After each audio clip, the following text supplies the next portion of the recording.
When people think of the early 2000s Oakland Athletics, one word often comes to mind: Moneyball. Immortalized in Michael Lewis's best-selling book and a 2011 film starring Brad Pitt, Moneyball told the story of how the small market has used analytics and undervalued statistics to compete with baseball's richest franchises. The narrative celebrated overlooked players like Scott Hatteberg, Chad Bradford, and Jeremy Brown, gritty underdogs who defied conventional scouting wisdom. But in the process, Moneyball also overshadowed some of these true stars, none more so than third baseman Eric Chavez.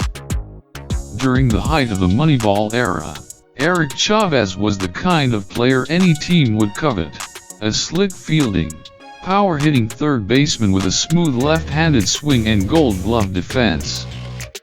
From 2000 to 2005, Chavez was among the most consistent and productive third basemen in the game. He hit at least 25 home runs in 6 straight seasons and won 6 consecutive Gold Gloves from 2001 to 2006. Despite those accomplishments, Chavez rarely featured prominently in the Moneyball story, largely because he didn't fit the underdog mold. Unlike the journeyman and statistical misfits that Moneyball celebrated, Chavez was a first-round draft pick, a highly regarded prospect, and someone the East chose to invest in heavily. In 2004, Oakland signed Chavez to a 6-year, $66 million extension, the largest contract in team history at the time. He was the rarest player the front office viewed as a long-term cornerstone, while others like Jason Giambi, Miguel Tejeda, and Tim Hudson were allowed to walk in free agency or be traded. But that very status may have worked against him in terms of public recognition. Because Moneyball focused on how the East succeeded without stars or big contracts, Chavez's presence didn't fit neatly into the narrative. He wasn't a reclamation project or a sabermetric darling. He was just a genuinely great baseball player whose excellence didn't need explaining through advanced metrics. As a result, his impact was often overlooked by national media and fans swept up in the Moneyball mythology. Injuries also played a role in diminishing Chavez's spotlight.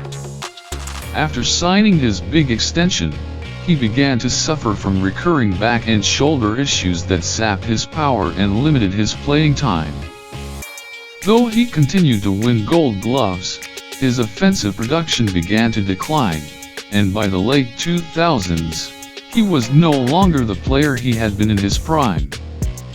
Still, for a stretch of time, Chavez was the heart of the A's infield and one of the most respected third basemen in baseball. He embodied consistency, leadership, and elite two-way performance. It's a testament to the power of storytelling that the Moneyball narrative, while innovative and important, so thoroughly overshadowed a player of Chavez's caliber. In the end, Eric Chavez's career deserves to be remembered not as a footnote to Moneyball, but as one of its brightest, if underappreciated, pillars. An all-star caliber player who quietly did everything right while others got the headlines.